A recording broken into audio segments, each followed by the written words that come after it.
आनंद रंगनाथन ने कुरान की कुछ आयतें पेश की थीं ये दिखाने के लिए कि पूरा कुरान ही एक रेडिकलाइज करने वाली किताब है। हम मानकर चल रहे हैं कि जो आयतें उन्होंने सबूत के रूप में पेश की थी वो कुरान की वही आयतें होंगी जो सबसे अधिक कट्टरपंथी विचारधारा को बढ़ावा देती हैं और विश्व भर के मुसलमानों को रेडिकलाइज करने का काम करती हैं। लेकिन दिल पर हाथ रखकर बताइए, यदि विश्व भर के मुसलमान वैसे ही रेडिकलाइज हो गए जैसा कि आप उनको समझते हैं, मरने मारने पर उतारू हो गए, तो फिर विश्व में कहीं भी शांति नहीं रह पाएगी।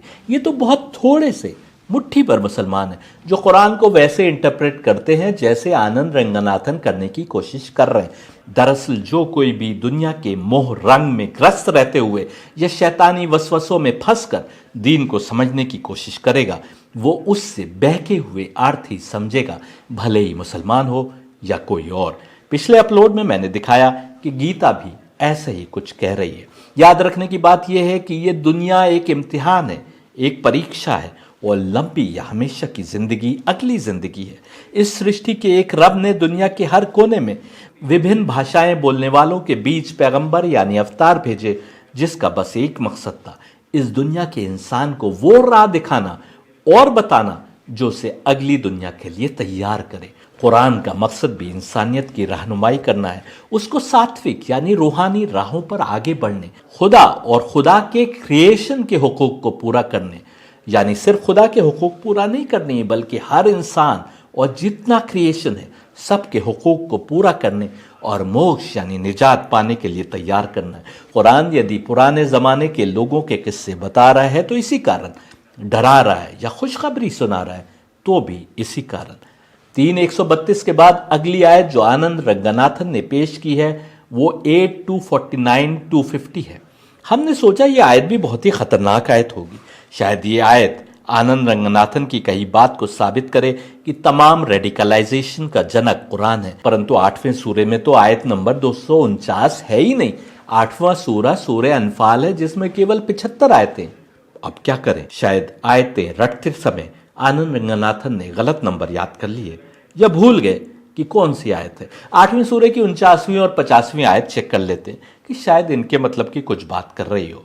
देखिए 8, 49 और 50। याद करो जब कपटाचारी और वे लोग जिनके दिलों में रोग है कह रहे थे इन लोगों को तो इनके धर्म ने धोखे में डाल रखा है। हालांकि जो अल्लाह पर भरोसा रखता है तो निश्चय ही अल्लाह अत्यंत प्रभुत्वशाली तत्वदर्शी है। अगली आयत देखिए, क्या ही अच्छा होता कि तुम देखते जब फरिश्ते काफिरों के प्राण ग्रस्त करते हैं, वो उनके चेहरों और उनकी पीठों पर मारे जाते हैं कि लो अब जलने की यातना का मजा चखो।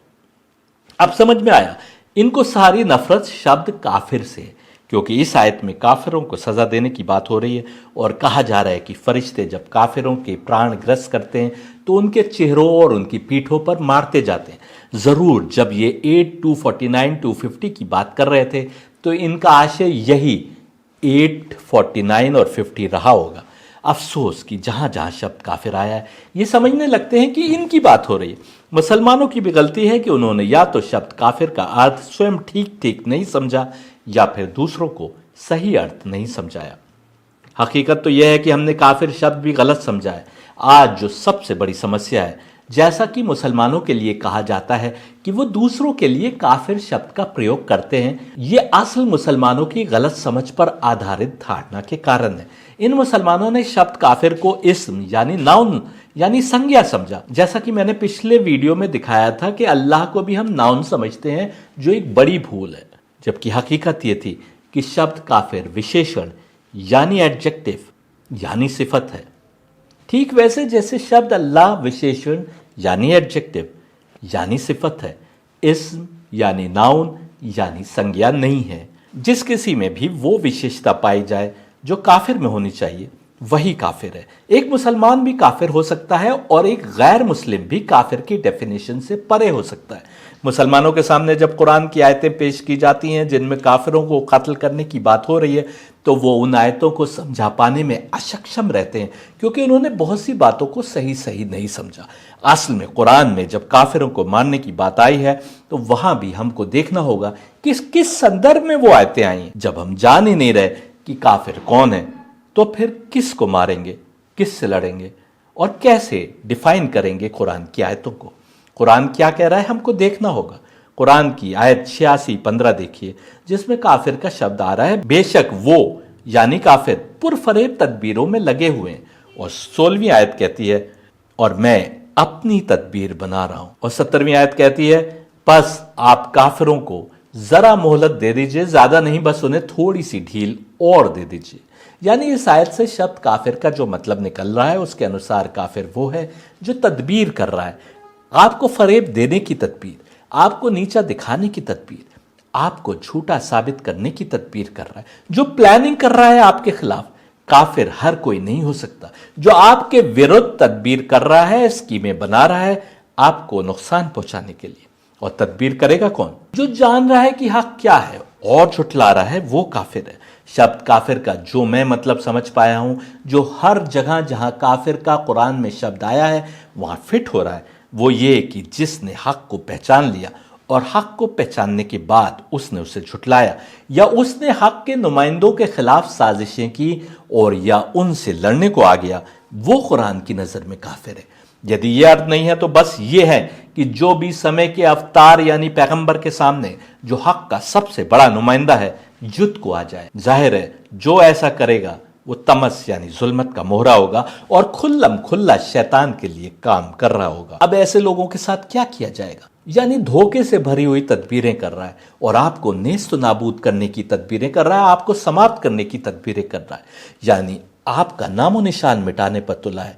क्या आप ये चाहते हैं कि अल्लाह मुसलमानों से कहे कि जो तुम्हारे खिलाफ तदबीरें कर रहा है, स्कीम्स बना रहा है, तुम सिर झुका लो और सब कुछ अल्लाह या किस्मत पर छोड़ दो? इस संदर्भ में आयत 47:4 भी आती है जो काफिरों की बात कर रही है। आयत कहती है अत जब काफिरों से तुम्हारी मुठभेड़ हो, उनकी गर्दनों पर हमलावर हो, यहां तक कि जब उन्हें अच्छी तरह जेर कर लो यानी परास कर दो, तो बंधनों में जकड़ो, फिर बाद में या तो एहसान करते हुए छोड़ दो बिना कुछ मुआवजा मांगे या कुछ रकम लेकर, ताकि युद्ध समापन की ओर पहुंचे। ये खुदा का हुक्म है, ये भली भांति समझ लो। यदि अल्लाह चाहे तो स्वयं उनसे निपट लेता, किंतु उसने ये आदेश इसलिए दिया ताकि तुम्हारी एक दूसरे के द्वारा परीक्षा ले, और जो लोग अल्लाह के मार्ग में मारे जाते हैं उनके कर्म वो कदापि व्यर्थ नहीं जाने देगा। आनंद जी, जो आयतें आपने पेश की थी हम उससे आगे की आयतें पेश कर रहे हैं। गर्दनों पर हमला करने की बात हो रही है जब तुम युद्ध में काफिरों से मुलाकात करो, लेकिन हम साबित करेंगे कि जो आयतें युद्ध को लेकर कुरान में आई हैं वो भी चीख चीख कर कह रही हैं कि कुरान अमन और सलामती का मजहब है। उपरोक्त आयत भी एकदम साफ अमन और शांति की ही बात कर रही है, हालांकि ये वो आयत है जो काफिरों की गर्दन काट देने की बात कर रही है। जरा ध्यान से देखिए, जो लोग तुम्हारे खिलाफ साजिशें कर रहे हैं, तुम्हें कमजोर करने की कोशिश कर रहे हैं और तुम उन पर हमलावर नहीं हुए बल्कि वे लश्कर लेकर युद्ध में लड़ने आ गए, तो तुम क्या चाहते हो कि कुरान कहता कि जब उनसे युद्ध में मिलो तो मुसल्ले बिछाकर नमाज पढ़ो, क्योंकि अल्लाह की इबादत से बड़ी कोई इबादत नहीं है? या तुम ये चाहते हो कि कुरान कहता कि जब वो तुम्हारे खिलाफ साजिशें कर रहे हैं और तुम पर हमलावर हुए हैं तो तुम दुआ मांगो और अल्लाह फरिश्ते भेज देगा लड़ने के लिए? या ये कहता कि वहां से भाग जाओ? क्या तब तुमको लगता कि इस्लाम अमन की बात कर रहा है? तुम उस समय भी इस्लाम पर यह कहते हुए आरोप लगाते कि इस्लाम कायरता का मजहब है, और देखो गीता में कि कैसे कृष्ण अर्जुन को धर्म युद्ध में लड़ने की शिक्षा दे रहे हैं। मर जाओ या मारे जाओ तुम्हारे लिए कामयाबी है, ऐसा बता रहे हैं।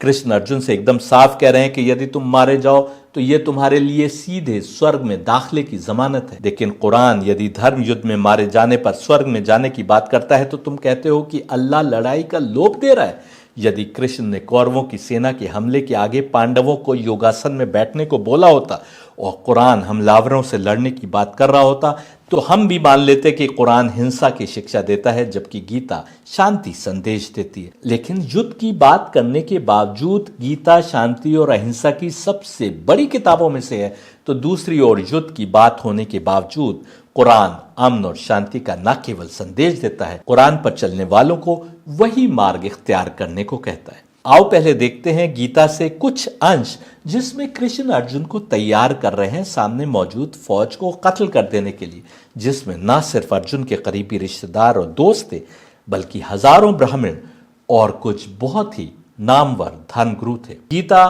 2:2 कहती है, कृष्ण ने कहा, In the midst of this difficulty, whence come to you this dejection, typical of non-Aryans, heaven bearing and disreputable, O Arjun. Arjun ने अपने हथियार डाल दिए.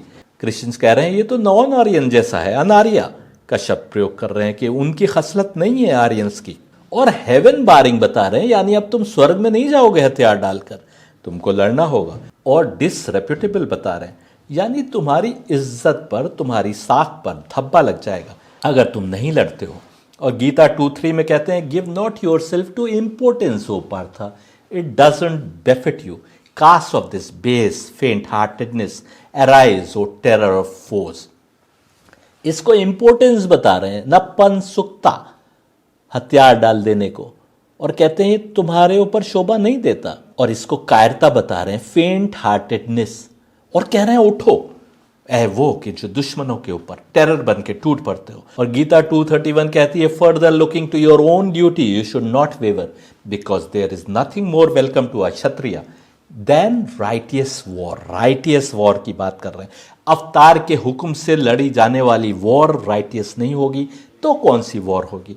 पैगंबर मोहम्मद के हुक्म से लड़ी जाने वाली वॉर यानी युद्ध, वो राइटियस नहीं होगा तो कौन सा युद्ध राइटियस होगा? हाँ ठीक है, तुम उनको अवतार नहीं मानते, पर जो लोग उनको अवतार मान रहे हैं और जो जान रहे हैं कि वह अवतार थे, उनके लिए पैगंबर मोहम्मद की तरफ से बताए गए उपदेश राइटियस वॉर के बराबर है. Happy the kshatriyas who obtain such a fight that comes unsought as an open door to heaven. यानी इस युद्ध को कह रहे हैं कि ये क्षत्रिय के लिए स्वर्ग में जाने का खुला दरवाजा है. यानी यदि मर गए तो सीधे के सीधे स्वर्ग में डाल दिए जाओगे. और यही बात कुरान भी कहीं पर कह रहा है कि जो अल्लाह की राह में मर गए उनको मुर्दा ना समझो, बल्कि वो जिंदा है और अपने रब से सस्टेनेंस पाते हैं. गीता 2:35 कह रही है, but if you will not wage this righteous warfare then casting away your duty and honour you will incur sin. यानी अगर तुम इस राइटियस युद्ध में, इस धर्म युद्ध में नहीं लड़ते हो तो एक और तो तुम अपनी ड्यूटी को और अपनी इज्जत को, ऑनर को, उसके ऊपर आ जाएगी, लेकिन साथ में तुम गुनाहगार भी होगे, तुम्हारे लिए गुनाह भी होगा. और 2:37 में कह रहे हैं, dying you will attain heaven और winning you will have enjoyment of the earth. Therefore arise O Kautinya, making up your mind to fight. कि तुम मर गए तो स्वर्ग में जाओगे और जीत गए तो तुम्हें दुनिया के तमाम लाभ मिलेंगे. इसलिए उठो है अर्जुन, अपना दिमाग बनाओ युद्ध के लिए. और 2:38 कह रही है, equalising both pleasure and pain, both gain and loss, both victory and defeat, enter wholly into battle, thus you will avoid sin. कि पूरी तरीके से अपने को युद्ध में झोंक दो, गेन एंड लॉस यानी लाभ और हानि की परवाह किए बिना, प्लेजर एंड पेन यानी सुख और दर्द की परवाह किए बिना, और ऐसा करने पर ही तुम गुनाह से बच सकोगे. आपने देखा कि कैसे कृष्ण तरह तरह से अर्जुन को समझा रहे हैं कि क्यों सामने वालों को मारना आवश्यक है, जबकि गीता के प्रारंभ में अर्जुन अनेक कारण बताते हैं कि क्यों उनका लड़ना गलत है. कृष्ण ने अर्जुन को ऐसे कारण बताए कि अर्जुन आखिर में लड़ने को तैयार हो. बाइबल में भी जगह जगह दाऊद और सुलेमान जैसे नबियों के युद्ध करने और मारने काटने के किस्से मौजूद हैं.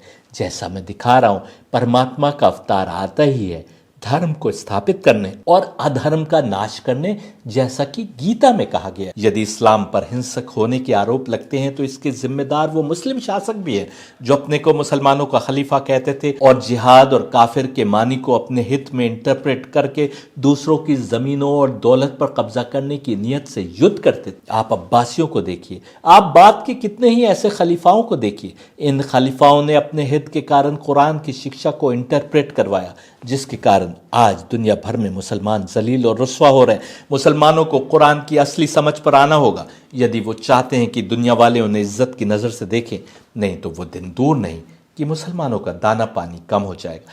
अगले वीडियो में काफिर के शब्द पर विस्तार से बात करेंगे ताकि आप जान सकें कि कुरान में काफिर किस अर्थ में प्रयोग हुआ है, और ये भी देखेंगे कि सनातन पुस्तकों और गीता आदि में क्या काफिर शब्द का कोई पैरेलल शब्द मौजूद है, और यदि मौजूद है तो फिर सनातन पुस्तकें और गीता काफिर के लिए क्या आदेश देती दिखाई दे रही हैं.